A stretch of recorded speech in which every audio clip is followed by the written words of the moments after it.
Salut à tous et bienvenue dans le Vertical Podcast. Deuxième interview de la journée. Aujourd'hui, je suis avec Arsène Duval. Salut. Du coup, on va rentrer direct dans le vif du sujet. Je vais te demander dans un premier temps de te présenter pour les auditeurs qui ne te connaîtraient pas. Quel est ton parcours dans l'escalade, ton palmarès, etc. Voilà, est-ce que tu peux un peu nous détailler qui tu es et ce que tu fais un peu dans le monde de l'escalade Du coup, tu as dit mon nom, mon prénom, c'est Arsène Duval. Je suis en équipe de France d'escalade depuis presque une dizaine d'années, en commençant chez les jeunes et après j'ai eu rapidement des expériences en senior en difficulté notamment.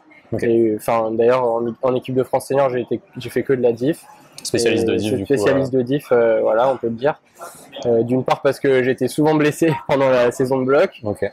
Et voilà, j'ai toujours eu un bon feeling. J'adore la diff, j'adore l'effort, l'entraînement pour ça. Je pense que j'ai le goût pour l'effort, pour la rési. Ok, plus que pour le nouveau style Cordo, un peu tout ça. Mais ouais, même si j'aime quand bien, même en faire, mais... ouais, j'en fais aussi parce que ça devient de plus en plus prédominant enfin, disons que c'est de plus en plus amené dans la diff. Même si ça reste du niveau de la complexité assez basse, mais voilà, il faut pouvoir dynamiser, il faut pouvoir engager. Bien sûr. Et donc voilà. Ok, donc équipe de France depuis 10 ans. Est-ce que tu as un peu des palmarès, des classements en compétition, des grosses croix en falaise? Qu'est-ce que tu peux nous dire un peu de tout ça? Pour l'instant, je pense que la meilleure saison de ma carrière, c'était l'an dernier, où j'ai gagné une Coupe d'Europe senior et j'ai fait trois Coupes du Monde et 3 demi-finales. Okay. En tout cas, c'était la plus régulière. Donc voilà, ça c'était assez chouette. Et après, en jeune, j'avais été champion du monde du combiné et j'ai fait pas mal de podiums sur des Coupes d'Europe, les championnats d'Europe. Et ma plus grosse croix en falaise, c'est Neufa, Condé de choc à Entraigues. Ok, voilà. Très, très stylé cette voie, je vois un peu les moves et tout, un peu genre le gros tèche, c'est une main droite je crois, c'est ça? Ouais, c'est ça, bien bloc, démarre par un 8 à plus bloc. Très stylé, très même visuellement, ça donne envie d'aller voir ça un jour. Même si ça ressemble à l'intensité, en tout cas au format d'une voie un peu de salle, de compète, c'est 15-20 mètres, du coup c'est pile l'effort en très intense. Ok, super intéressant. Donc voilà, tu es vraiment un grimpeur, on va dire, complet parce que tu fais du bloc, de la diff. Mais du coup, voilà, vraiment spécialisé en diff pour le côté vraiment perf, compète, etc. Exactement. Et d'un point de vue plus professionnel, est-ce que tu es athlète professionnel, je pense qu'on peut dire ça? Semi-pro, et c'est là où j'ai pas bien fini ma présentation, c'est que je suis aussi entraîneur, j'ai passé mon diplôme d'état entraîneur d'escalade, moniteur. Mention, c'est performance, performance, DE entraînement. Du coup, 90% du temps à peu près, je m'entraîne. 5% je dors. et en gros, le reste du temps, j'entraîne, je fais de la planification à distance. J'en fais pas beaucoup. Pour des grimpeurs particuliers pour des demandes que j'ai. Pas forcément des compétiteurs dans un club. Plutôt des compétiteurs, des grimpeurs de club. Et qui veulent s'entraîner en plus, voilà, qui veulent s'entraîner, donc ça me permet de compléter ce que je gagne avec les sponsors. Et en plus de ça, j'organise des stages avec une association qui s'appelle Team Caillou, un collègue Théo Ravanello qui est entraîneur aussi, grimpeur de haut niveau, et ma copine Hilaria qui est exactement dans le même profil que Théo et moi. Donc un collectif où vous faites des cours. On est un collectif, on part en Autriche, en Allemagne avec des jeunes compétiteurs. Format training camp un peu. Exactement, ouais. Donc, voilà. Et, très stylé. Donc ça c'est aussi ce que je fais à côté. Et puis sinon, j'ai plein d'autres passions dans la vie. Tu fais, c'est quoi, selon toi, ta première grosse passion autre que l'escalade? La cuisine.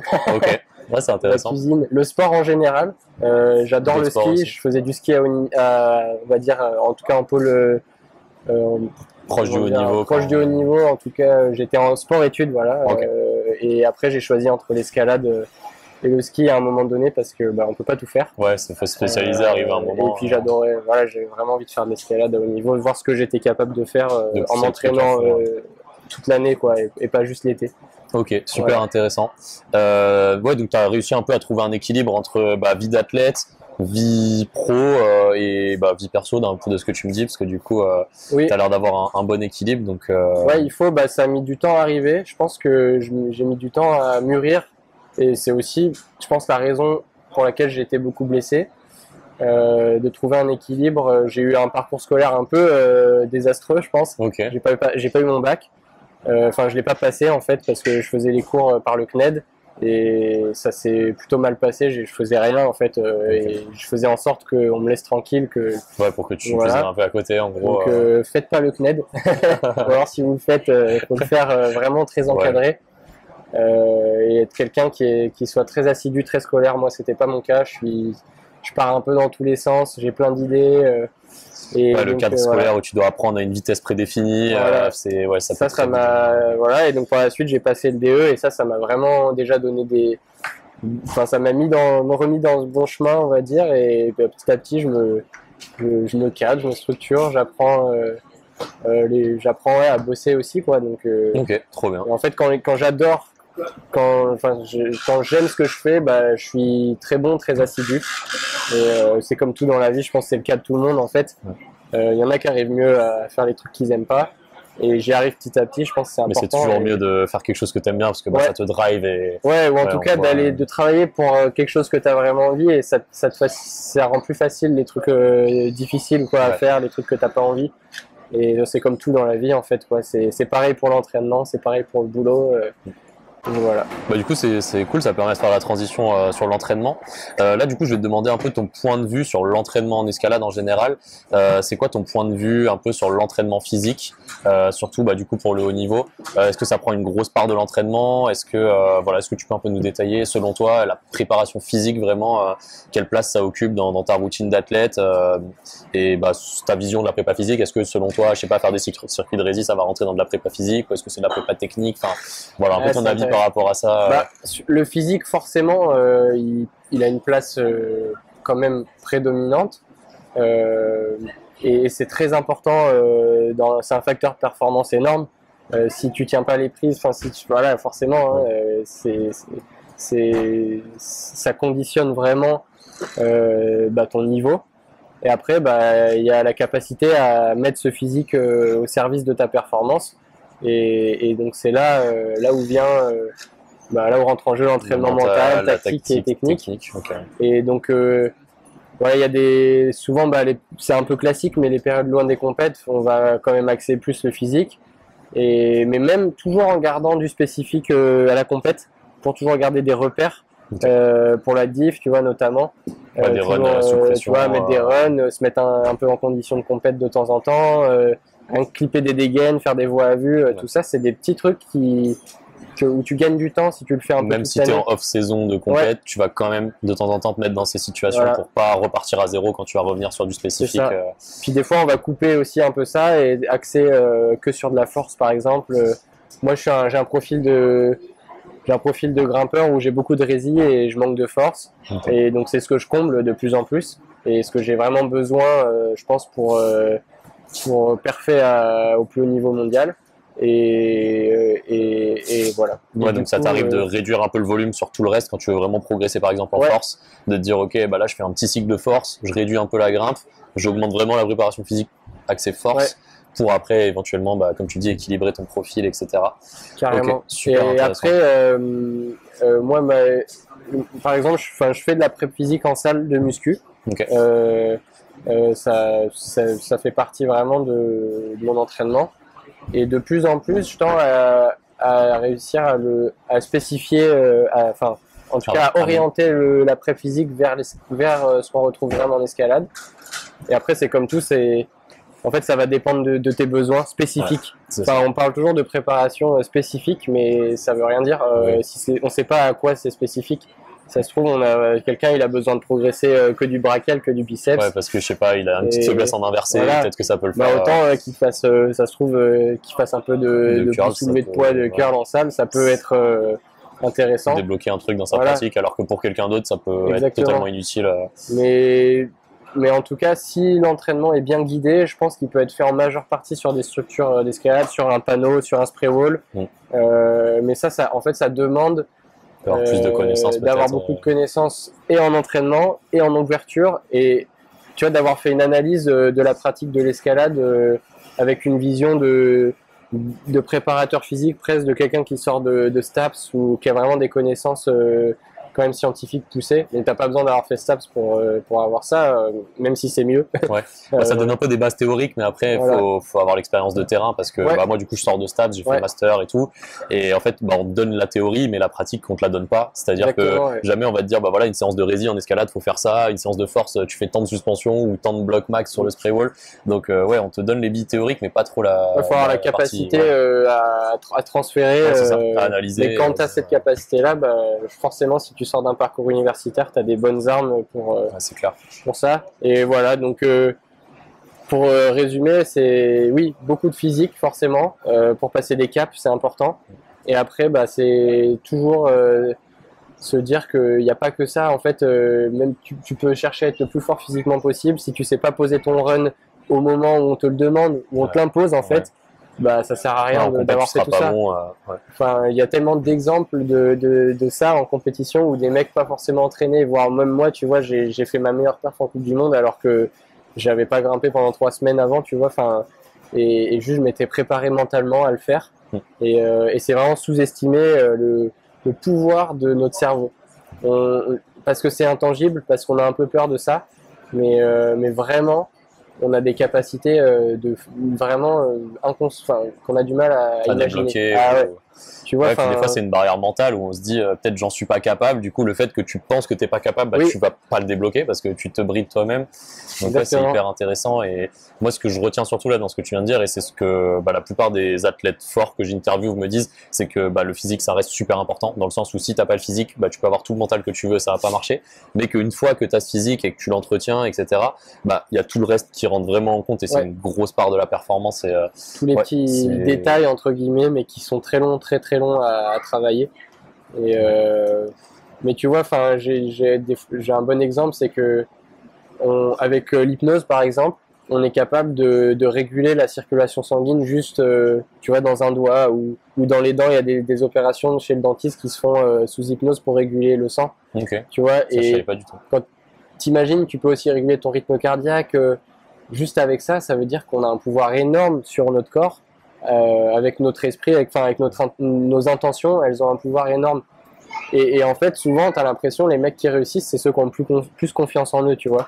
C'est ceux qui y croient et qui sont sûrs qu'ils vont y arriver. Ouais, des fois, tu le vois même en salle, hein, pour le coup. Enfin, moi, je vois pas très souvent des athlètes de haut niveau ou quoi, mais juste des grimpeurs forts en salle.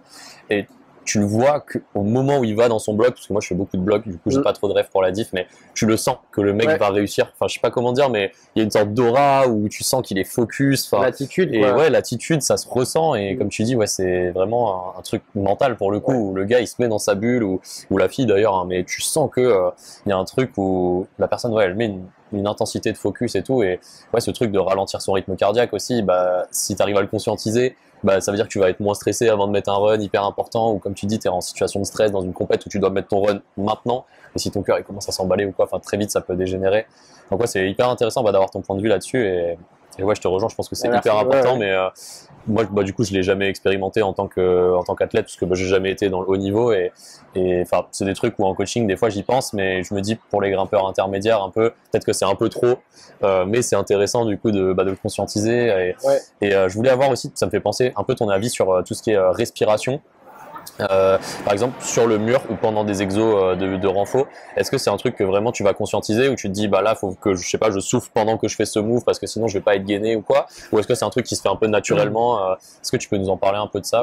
Alors moi je sais que la respiration conditionne vraiment ma performance. Un très bon exemple de ça, c'est Adam Ondra quand il grimpe, c'est une locomotive. Mais vraiment, il fait le tracteur un peu genre. Et vraiment. Et ça dépend des grimpeurs. En fait aussi, du coup, je pense que si tu es habitué à faire de la voie, notamment en respirant beaucoup, et ton métabolisme il est conditionné à ça, à avoir cet apport en oxygène. Et t'en as, ils respirent quand même moins, et pour autant ils font des perfs de ouf. Et donc voilà, je suis pas un spécialiste de ça, mais par contre je sais que la respiration est ultra importante, que ce soit dans l'effort, pour la récup, pour la préparation à l'effort. C'est un outil pareil extrêmement puissant pour parce qu'il y a des effets sur le corps qui sont les niveaux d'activation un peu, genre respirer un peu fort avant de faire une perf un peu max, que ce soit sur un exo de renfo ou sur un bloc max par exemple, ça peut être bien. Enfin, je sais pas, t'as mis 15 minutes de repos avant de repartir dans ton bloc, tu respires un peu vite pour repartir. Je sais pas si c'est des trucs, t'as des astuces très concrètes comme ça que tu pratiques personnellement moi, avant de partir dans un bloc ou dans une voie, souvent je vais activer ma respiration un peu, donc faire des plutôt longues inspirations et courtes expirations. Et par contre, juste avant de partir, je vais quand même calmer le truc. Tu vois, au début j'active et après je me calme pour pas trop faire monter le cœur. Voilà. Et pour la récup, pareil, tu vois, pour bien s'endormir. En fait, ça fait partie tellement de l'entraînement en fait. On a parlé de physique, de mental, technique, tactique, mais tout ça sans le sommeil. Vraiment juste le sommeil et l'alimentation, l'hydratation, tout ça, tous les petits à côté on va dire. Mais en fait c'est tous les trucs, là tout ce qu'on dit depuis tout à l'heure, c'est des choses que tout le monde sait, tu vois. Mais en fait si tu fais pas les trucs basiques tout le temps et que t'es pas régulier là-dedans, ça marche pas. L'hygiène de vie c'est hyper important. Voilà. Moi personnellement dans mes coachings j'insiste beaucoup dessus sur le fait que avoir une activité physique quotidienne c'est important, c'est-à-dire juste même aller marcher ou quoi, tu vois, enfin de pas être vraiment sédentaire, de bien dormir, hyper important. Selon moi, comme tu dis, c'est le facteur numéro 1 de progression. T'as beau t'entraîner tout ce que tu veux, manger super bien, etc. Si tu dors 4 heures ou 5 heures par nuit, t'as pas ce qu'il faut au niveau système nerveux pour récupérer. Donc c'est toujours une sorte de tout et vraiment avoir cette vision de se dire, je sais pas, tout repose sur l'entraînement ou tout repose sur la nutrition ou quoi. Enfin, moi, je trouve que dans l'escalade, ça marche pas en tout cas. Et c'est vraiment une approche globale. Et j'en parlais aussi avec d'autres athlètes qui disaient que voilà, vraiment, c'est un des piliers de la performance, quoi. L'hygiène de vie en général, c'est super important. En fait, moi, toutes les blessures que j'ai eues, à part la dernière où j'ai vraiment pas eu de chance, c'était dû à du manque de sommeil. Avec du recul, avec un peu de, tu vois, je me pose la question, attends, qu'est-ce que j'ai fait les semaines avant? Les jours avant, etc. J'étais en dette de sommeil. Mais pendant, tu vois, plusieurs jours. Et donc voilà, c'est déjà en fait le truc principal dans l'entraînement. Donc forcément, après quand t'as une vie, on va dire active, où tu as un métier, t'as des enfants et tout. Une vie de famille ou quoi. C'est une vie de famille, c'est dur d'avoir un sommeil parfait. Et du coup, ça veut pas dire que tu peux pas t'entraîner, mais qu'il faut adapter l'entraînement derrière. Tu peux pas copier-coller l'entraînement que tu as vu d'un athlète de haut niveau et puis te dire que ça va marcher, parce que souvent ça amène juste à la blessure, comme tu disais, parce que t'as pas les capacités de récup derrière. Ok, hyper important. Donc en vrai, ce truc de l'hygiène de vie, ça me permet de faire un peu la transition sur les blessures. J'avais noté dans le sommaire comment gérer une blessure. Est-ce que tu peux nous parler un peu de ton expérience par rapport aux blessures, si tu en as eu plusieurs dans ta carrière ou quoi, un peu nous détailler, et un peu comment est-ce que tu en es sorti, les leçons que tu en as tirées, etc. Ça peut être vraiment hyper important de partager tout ça avec nos auditeurs. J'ai pas fait le calcul, mais sur les 6-7 dernières années, je pense que j'ai été blessé presque 3 ans, tu vois. Du coup, quand tu dis 3 ans, c'est vraiment au total, 3 ans en sur continu, c'est pas, si j'additionne tous les mois où j'ai été arrêté, c'est ça. Et malgré tout, je pense que j'ai réussi à maintenir un niveau de performance assez convenable. Tu vois, toujours il y a eu qu'une année sur toutes les années où j'ai fait de la compète où j'ai pas été en équipe de France. Et c'est même pas parce que j'étais blessé, en plus c'est les années où j'étais plutôt en forme. Du coup, en fait, j'ai malheureusement eu beaucoup de blessures. Et d'un côté, ça m'a appris énormément sur comment le gérer. Donc il y a des fois où je l'ai très mal géré. J'ai été blessé 3 ans. Je pense que j'aurais peut-être pu faire moitié moins avec maintenant les clés que j'ai. Donc c'est les étapes importantes, parce que c'est un peu inévitable. Enfin, il y a des gens qui se blessent pas, et tant mieux. Et si tu te blesses, ce qui arrive quand tu t'entraînes, ça veut pas dire que c'est la fin du monde. C'est juste que si tu fais les choses bien tout de suite, tu gagnes déjà du temps dans le process, quoi. Donc moi, si je me blesse, je vais chez le médecin le plus vite possible. J'ai de la chance parce qu'en étant sportif de haut niveau, nous au pôle, au pôle France, on a un médecin qui a des créneaux d'urgence pour nous et tout. Donc déjà, voilà, limite, je suis même pas allé chez le médecin selon ce que j'ai déjà pris un rendez-vous pour faire une échographie ou une IRM. Même si j'ai pas l'ordonnance, en fait, j'optimise tout. je vais voir mon kiné, même chez le kiné, si j'ai pas d'ordonnance, et je lui donne après. Enfin, tu vois, c'est ça, je perds pas de temps. Et même un jour au début de ta rééducation, ça peut être derrière une semaine ou 2 semaines de gagner. Et c'est vraiment ce qui peut te faire. Moi, c'est ce qui m'a permis d'aller sur des compètes, de gratter des sélections en étant hyper short dans la préparation, quoi. Donc voilà, c'est déjà médicalement. Faire ce qu'il faut pour savoir ce qu'on a. Ça, c'est la première étape, savoir ce qu'on a. Étape 1, diagnostic. Voilà. Diagnostic classique, mais il y en a, ils traînent à faire le diagnostic, ils continuent de grimper, de charger. On met du strap en mode, et ça va passer. Ils aggravent et finalement, ils avaient peut-être juste une inflammation, je sais pas, à la poulie et ça pète. Et du coup, après, ça part en opération et là, tu t'arrêtes 6 mois au lieu de 6 semaines. Donc voilà, c'est diagnostic. Et après le diagnostic, c'est mise en place du protocole de rééduc et de réathlétisation, etc. Donc voilà, tout ça, et en sachant que en fait tu peux faire plein de choses quand tu t'es blessé. Tu peux progresser sur tous les trucs que tu travailles moins d'habitude, qui sont forcément un peu plus chiants à travailler. Mais si tu es blessé sur un membre sup, tu peux toujours faire de la dalle, faire un petit peu de un bras, tu peux visualiser des blocs, peut-être travailler ta souplesse, ton cardio, tout ce qui peut te faire gagner, même tes abdos, tu vois. Tout ce que moi, en tout cas, pour faire du haut niveau, tout ce que je pouvais gratter, je le grattais. Et c'est ce qui me permettait à la reprise d'arriver avec un niveau convenable. De pas repartir tu repars pas de zéro, même si la reprise elle est toujours un peu dure. Mais voilà, l'idée c'est que en mettant en place, en faisant un programme, tu es actif, du coup tu es moins déprimé, tu es moins motivé.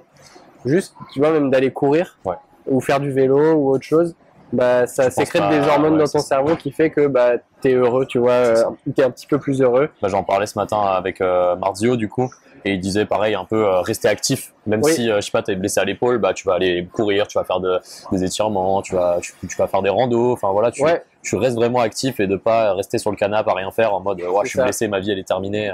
Moi j'ai eu tendance à faire ça parfois et ça m'a coûté cher.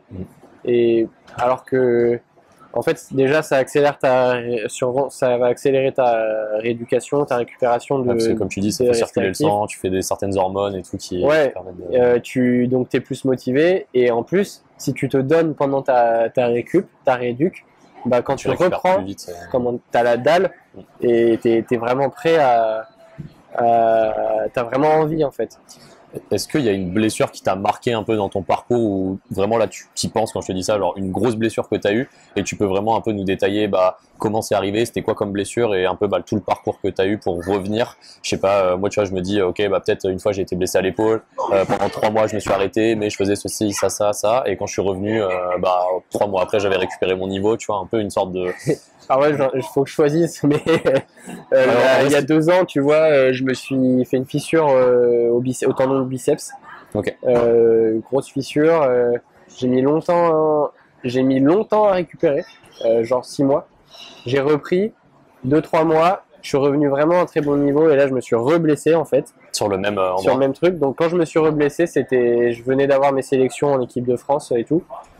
Et suite au championnat de France où je crois que je fais 4e et j'avais fait 2e au sélectif d'équipe de France, suite au championnat de France, je vais m'entraîner et là je peux plus fermer le bras, j'ai trop mal.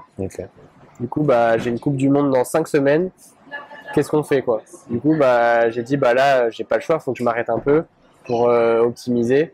Donc on met en place un protocole, je fais de l'isométrie beaucoup, un peu classique mais les gens connaissent pas forcément, mais en fait, si tu te blesses, surtout sur les tendinopathies, tu peux faire des choses et tu dois faire des choses pour remettre la charge progressive et guider la cicatrisation. Donc on met en place un protocole pendant 3 semaines où je fais du cardio, tout ce qu'on a dit avant, du cardio, des abdos, de la préparation mentale, de la visualisation, du yoga, de la respiration. Ce que tu peux faire, tu touches pas à ton biceps. Un programme vraiment et détaillé, de la dalle. Tu vois, pour avoir des sensations un peu de une main, de un bras. Et au bout de 3 semaines, je reprends. Pendant 15 jours, je fais des séances où je fais une séance, 2 jours de repos, 2 jours, une séance. Enfin, tu vois, tu t'entraînes moins, mais tu t'entraînes quand même. Où je me remets un peu dans les jambes. Et petit à petit, mon niveau remonte et hop, j'ai la Coupe du Monde. Et voilà, c'était vraiment un défi où, tu vois. Ça s'était bien passé. Et la Coupe du Monde, j'ai fait 15e. HA, mais avec un plateau assez relevé parce que c'était pendant les pré-qualifs des Jeux. Okay. Donc, il y avait du niveau, quoi. C'est mon meilleur résultat. Voilà, donc ça c'est le truc marquant. Voilà, et après, là cette année, j'ai eu pas de chance, je me suis coupé le doigt dans ma cuisine. Ok, vraiment blessure un peu bête. Blessure bête, et celle-là, en fait, celle-là, elle a été particulière parce ça m'a tué, en fait. Okay. J'étais vraiment en train de progresser comme jamais. T'étais dans une bonne dynamique et ça super dynamique où justement je commence à me connaître, à avoir appris de toutes mes erreurs, toutes mes blessures. Et on gérait super bien la charge d'entraînement et j'avais une progression constante vraiment. Et en fait, ça m'a comment dire, c'était un truc où hyper inattendu. Les autres blessures, je m'en voulais parce que je savais, j'avais pas géré mon sommeil, j'avais une hygiène de vie de merde. Je pouvais m'en vouloir qu'à moi-même. Alors que là, ouais, c'était vraiment pas de chance et ça te stoppait au pire des moments, quoi. Voilà, j'ai un peu bourriné dans ma cuisine, mais je veux dire, ça aurait pu ne pas arriver aussi. J'avais une petite coupure au doigt, je pensais pas que j'allais devoir me faire opérer après. Bon, bref. Tu t'es vraiment coupé le tendon ou quoi? Coupé le tendon d'extenseur, là, donc ça m'a. Et pour autant, j'ai repris hyper vite, enfin, un truc de ouf parce que j'ai eu tellement d'expérience avant que ça m'a permis post-op de reprendre après 4 semaines, tu vois. Alors que normalement c'est plutôt 6 semaines tranquille, et puis à 8 semaines, 3 mois, on me dit c'est bon, tu peux y aller. Là, à 4 semaines, j'ai eu l'avis positif d'un chirurgien et de mon kiné, et du coup, let's go, quoi. Et donc, ça, c'est vraiment je pense, 2 blessures qui ont marqué ma carrière. Et il y en a une où j'ai vraiment très bien repris, et l'autre où ça m'a tellement brisé le cœur presque que ça a été dur de reprendre, mais là ça revient bien. Ok. Ok, en vrai pour la partie blessure, je pense qu'on a été hyper en détail, un peu complet et tout. Du coup, plus pour revenir sur la partie compétition, là vraiment entraînement, je vais prendre un exemple de semaine type. On va dire tu es à quelques semaines d'une échéance vraiment importante, et donc on va dire tu es un peu dans la préparation spécifique pour faire très grossier, on va dire. À quoi ça ressemble une semaine d'entraînement d'un athlète de haut niveau comme toi, du coup, avant, je sais pas, par exemple tu disais une coupe du monde ou quoi, en termes de répartition des jours d'entraînement, jours de repos, et après un peu qu'est-ce que tu fais dans ces journées-là? Est-ce que tu as des blocs de prépa physique, des blocs de grimpe, enfin voilà, un peu comment ça s'organise une semaine type en période de prépa compète, on va dire. Et alors, on va dire qu'avant une compète, 3 semaines avant à peu près, je vais arrêter, on va commencer à réduire le volume. Comment dire, on va, par exemple, c'est un peu la fin du cycle de rési, d'endurance de force, tu vois, un peu. Ouais. Cycle un peu barbare. Un peu où tu te fais des grosses séances où tu fais plusieurs voies d'affilée, on se pète les bras, quoi. Pour rentrer un peu plus dans le spécifique. Donc 2-3 semaines, mais déjà avant on fait déjà du à vue, mais là on va faire des séances où on va faire plus de qualitatif, moins de volume, okay. Forcément, et avec beaucoup d'intensité.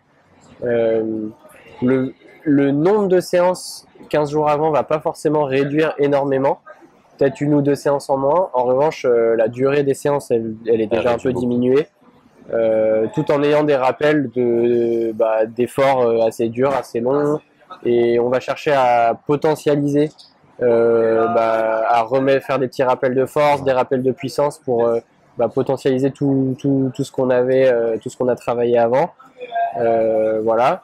Et ça c'est un peu le global, on va dire. Global. Et concrètement, par exemple, si tu prends vraiment jour par jour, ça donnerait quoi en termes de répartition? Vraiment une semaine avant la compète, si la compète c'est samedi. Je vais faire lundi 1 à 2 séances. Tu vois, peut-être de la force le matin et 1 ou 2-3 voies l'après-midi. Quand tu dis de la force, c'est vraiment genre du panneau physique. Soit un rappel de force en pré-physique, soit du spray wall, des blocs max. Voilà.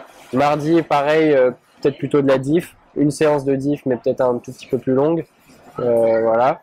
Où tu vas rester dans le spécifique un peu genre à vue, style compète, à vue, des retours, tu vois, où tu vas essayer d'optimiser un peu certaines choses, voir un petit rappel de rési. Ensuite, le mercredi, souvent, ça pourrait être repos, toute la journée repos, mais du coup, tu vas pas rien faire. Souvent, petite séance de yoga, par exemple. Un peu des étirements. Pas trop d'étirements longs, mais voilà, de la respiration pour la récup.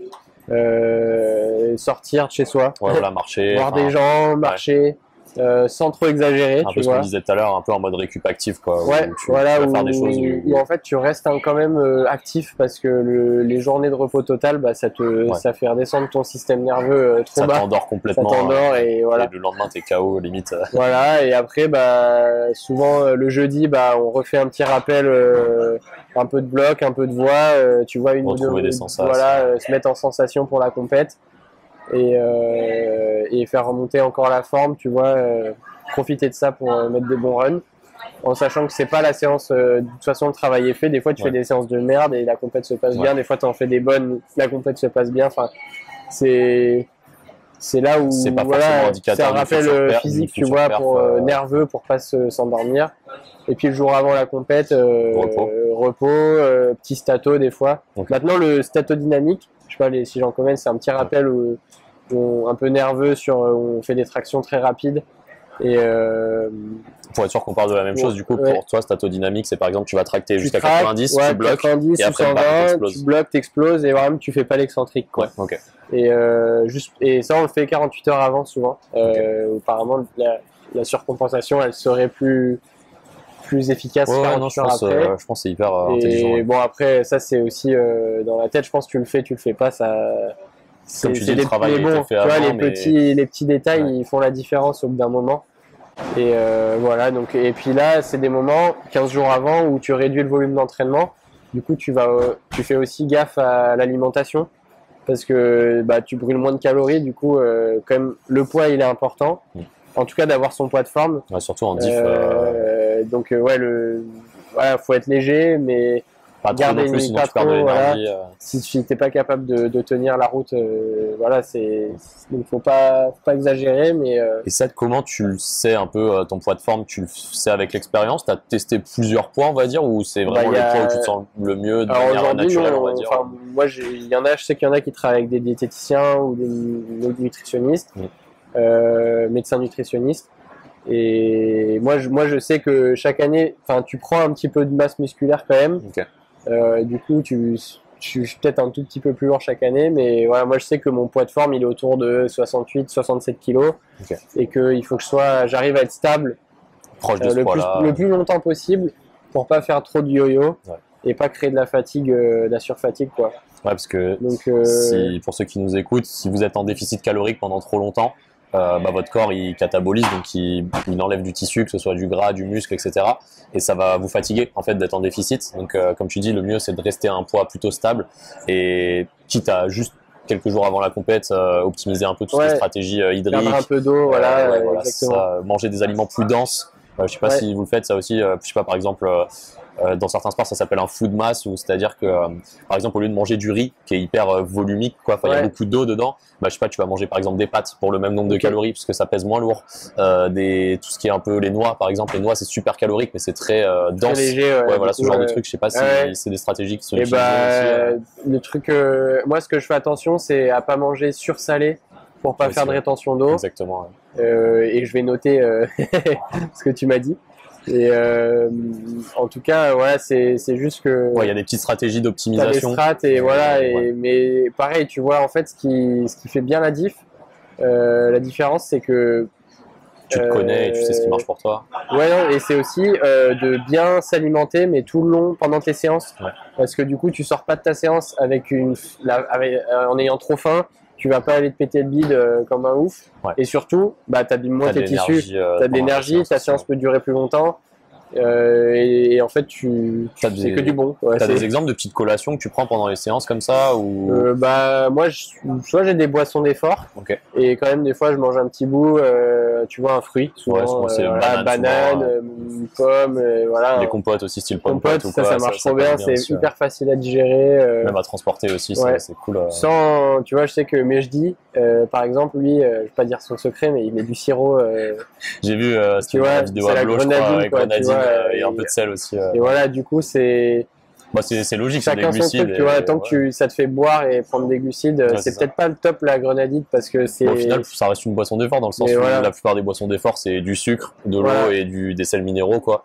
Donc peut-être que comme tu dis, c'est pas le plus optimal, mais après, ça reste chacun, quand même... voilà, faire son truc. Il y a des trucs, s'il y en a qui préfèrent des trucs plutôt naturels, je sais qu'il y a des boissons à base de miel où tu mets du miel, jus de citron, ce genre de trucs, voilà. ça marche donc, bien. Mais ça, c'est important, pour se sentir bien dans sa séance. Et après, voilà, petite collation de récup aussi, un apport en glucides et en protéines. Et voilà, enfin, c'est ces petits détails ça peut faire une grosse diff. Voilà, qui sont importants.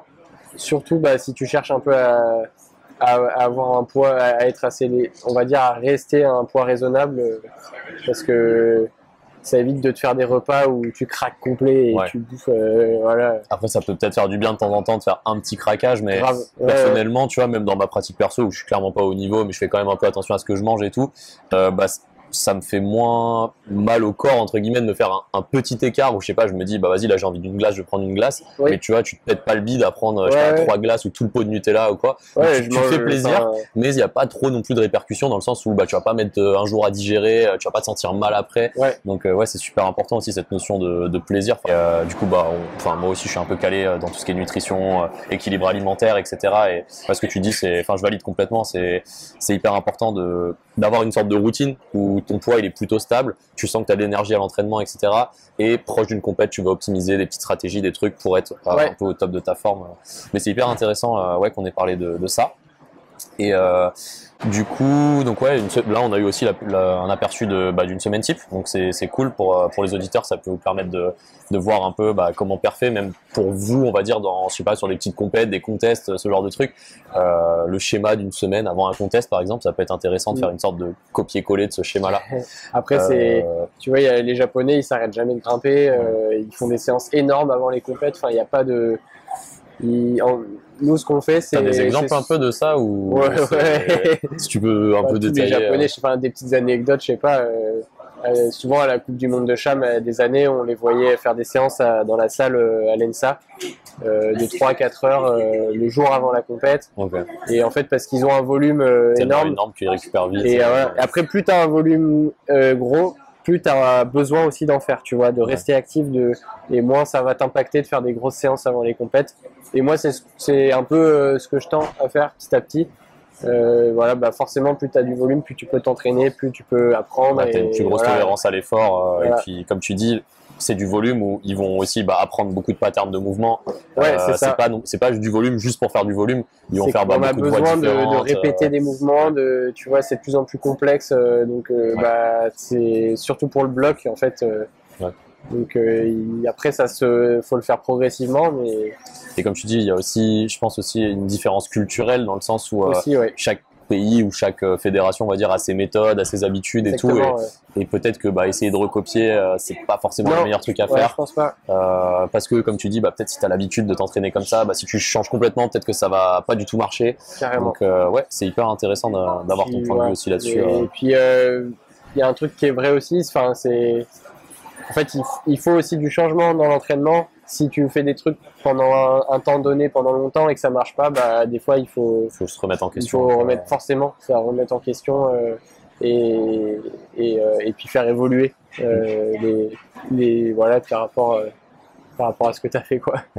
Et du coup, ça me permet de faire la transition avec la dernière question.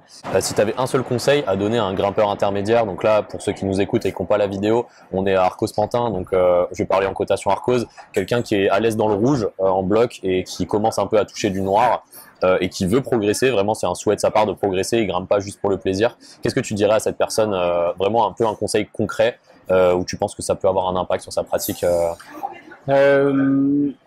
Déjà, je pense que c'est important de réussir à analyser ses points forts et ses points faibles. Se connaître le plus possible pour pouvoir orienter son entraînement. Et des fois, en fait, c'est vrai qu'il y a un palier dans les salles où tu arrives très bien une couleur et la couleur du dessus est trop dure. Et du coup, ça veut dire peut-être que il faut il faut s'entraîner, en fait. C'est qu'il y a un moment donné, avec la technique, avec la tactique, le mental, tu arrives à faire des trucs. Mais pour être régulier dans une cotation un peu plus dure, il faut réussir à en faire un peu plus. Faut aller aussi faut s'exposer un peu à l'échec dans des blocs plus durs, être un peu persévérant, et puis dans les côtes en dessous, pas avoir peur de se faire des plus grosses séances, et pas avoir peur d'aller dans du plus facile aussi en fait. Faire plus de volume. Voilà, augmenter son volume, se faire des séances où bah voilà, je me mets un défi, je fais le maximum de rouge, puis après je fais tous les bleus, voilà, sans trop aller à l'échec musculaire, pour pas avoir besoin de récupérer pendant 6 jours après, et pouvoir retourner, voilà. Et enfin, en fait, voilà, c'est ça en étant régulier. La clé, c'est la régularité et une bonne hygiène de vie. Et en fait, après, il faut se faire confiance à son corps et au process, quoi. C'est hyper intéressant et c'est un conseil très pratique dans le sens où tu dis un peu augmenter son volume aussi dans les blocs faciles. Ça, c'est ce que j'ai tendance un peu à conseiller, c'est-à-dire quand tu es à l'aise dans le rouge, pourquoi pas te dire ok, là je suis peut-être capable de faire 20 rouges en 2 heures, je mets un chrono de 2 heures, j'en fais 20, ça prend X minutes de repos entre chaque bloc, la séance d'après, enfin peut-être pas la séance d'après, mais peut-être la semaine d'après, peut-être essayer d'en faire 25 en 2 heures, etc., et voir un peu où est ton palier à ce niveau-là. Et après, comme tu dis aussi, s'exposer spécifiquement dans les blocs un peu durs, aller travailler des moves, plus sur des séances un peu de force max, comme tu disais aussi, sur le panneau, ça peut être super intéressant. Et après, si vraiment pour passer un palier, il y en a, ils arrivent à le faire tout seuls, et sinon, en vrai, c'est bien de s'entourer, de demander quitte à apprendre de faire une séance ou deux avec des coachs, ou apprendre tester de faire une planif.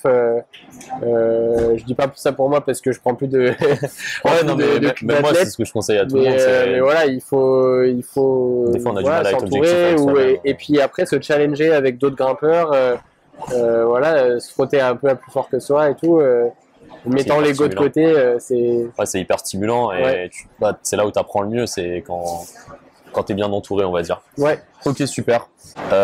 Écoute Arsène, merci beaucoup pour tout ce partage d'expérience. Est-ce que tu as un petit mot de la fin que tu veux dire un peu, si tu penses à quelque chose qu'on n'aurait pas dit, ou un peu pour clôturer tout ça, un peu pas une leçon de vie, mais un petit truc général un peu. Moi je dirais que faut, en fait, tant qu'on peut faire d'escalade, faut y aller, quoi. Et tous les gens, peu importe l'âge où on commence, chacun peut se donner avoir des rêves et se donner des objectifs qui nous permettent de grandir, quoi. Et en fait, dans la vie, je trouve, on met trop les choses dans des cases, et que c'est pas possible de faire certaines choses. En fait, ça dépend juste des choix qu'on fait. Il faut se donner les moyens de réussir, quoi. Et c'est vraiment, en fait, moi, j'ai envie de dire aux gens, croyez en vos rêves, et mettez-vous des objectifs, challengez-vous, parce que c'est ça la vie, quoi. Juste stagner, rester au même palier, c'est dommage, en fait. Chacun fait ses choix, chacun a ses contraintes, et mais challengez-vous, mettez-vous dans le dur un peu, et en fait, ça paye toujours, et on est toujours content de faire des efforts, et voilà, c'est un peu une leçon générale, des trucs qu'on répète, mais des fois ça fait du bien de l'entendre aussi. Et faut y aller, quoi.